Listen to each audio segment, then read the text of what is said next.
Out of over 2 million IDPs identified in northeast Nigeria last year, 54% were female, and 60% of the people surveyed were under the age of 18.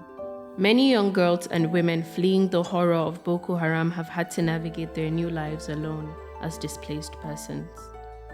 In many cases, their families were killed by terrorists or detained arbitrarily by security personnel.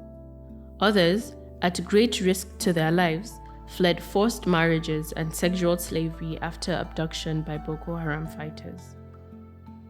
When this second group of girls arrive at IDP camps or host communities, they often face prejudice from other IDPs. Their perceived allegiance to Boko Haram makes it difficult for them to receive adequate aid and food.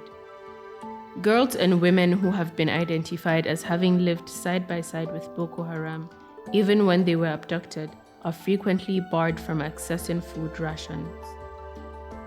Without a support system or family to help, they have no currency but to trade sex for food and shelter. Survival sex is exchanged between IDPs and camp officials. This is a violation of the displaced women's social and economic rights under international law. Fatima was just 11 years old when her family was killed by Boko Haram terrorists. She escaped captivity by traveling with her aunt to an IDP camp in Maiduguri, where the same aunt pimped her out to men for money. Fatima couldn't access meal rations because of her reputation, even as other IDPs and residents of Maiduguri raped her for money. Fatima said of herself and her friends also engaged in survival sex, "They chased us away, and when we came back, there was still no food cart. It was very hard. We were suffering." Other reports cite another victim who was just 13 years old when she was forced to exchange sex for money and essential items from camp officials. Although only a child, she was raped by more than 20 soldiers and camp officials. In her testimony, she said, "There is no way to cater to yourself here without surrendering to the sexual assaults of officials."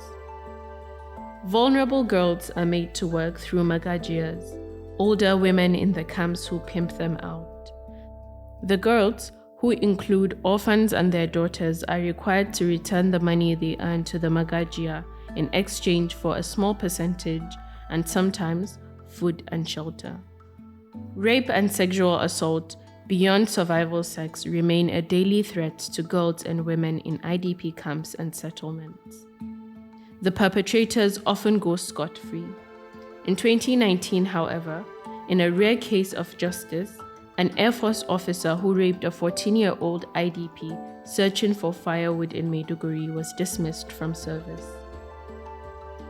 Girls marked as social pariahs after fleeing Boko Haram sometimes flee IDP camps and communities, only to return to the horror of their Boko Haram captors, where at least they can access food. The World Food Programme reported in its 2019 to 2022 strategic plan for Nigeria that sexual and gender-based violence, including rape, is rampant due to the ongoing conflict, insecurity, and poor living conditions in internally displaced person camps and informal settlements. Sexual exploitation is also a major concern with widespread allegations. This is an animated video series supported by the MacArthur Foundation explaining insecurity drivers in northern Nigeria. We're breaking down major indicators of violent conflict and covering the communities most impacted by it.